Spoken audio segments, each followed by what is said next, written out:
Concentric left ventricular hypertrophy যে ইকোতে পাওয়া যায় তার কারণের মধ্যে আপনি যদি বলেন, একটা হচ্ছে উচ্চ রক্তচাপ, তো আমি বলবো obesity, diabetes, aortic stenosis, chronic kidney disease, হরমোনজনিত কিন্তু অসুখ যেমন হাইপার অ্যালডোস্টেরনিজম, অ্যাক্রোমেগালি, এগুলোকে আপনি ধরতে পারেন।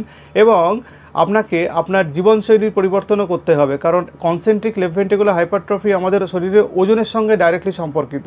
যাদের কিডনি ডিসফাংশন আছে তাদের পেরিফেরাল ভাস্কুলার রেজিস্ট্যান্স বেড়ে যাওয়ার জন্য কনসেন্ট্রিক লেফট ভেন্ট্রিকুলার হাইপারট্রফি হয়। ফলে অনেকগুলো কারণে হতে পারে।